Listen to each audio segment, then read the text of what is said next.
Louis Braille సేవలు మరువలేనివని మహిళా శిశు దివ్యాంగుల వయోవృద్ధుల శాఖ అధికారి విజయలక్ష్మి అన్నారు. అంధుల లిపి సృష్టికర్త లూయిస్ బ్రెయిలీ సేవలు మరువలేనివని చెప్పారు.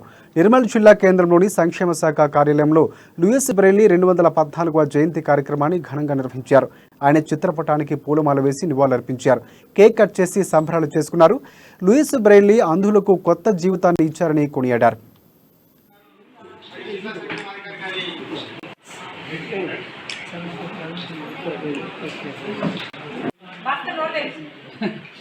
సో పరోపకార్థం ఇదం శరీరం అనేది లూయిస్ బ్రెయిలీ ఇలాంటి మహానుభావులు చూసినప్పుడు మనకు తెలుస్తుంది.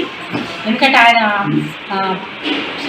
లేదు ఉన్నవాళ్ళ జన్మదినాలు చేసుకోవడమే అంతంత మాత్రం ఈ రోజులలో 214 సంవత్సరాలు ఆయన పుట్టి నేటికి అయినా మనం ఈ రోజు మన మధ్య ఉన్నట్టు చేసుకుంటున్నామంటే ఆయన పరుల కోసం తన కోసం బ్రతకలేదు.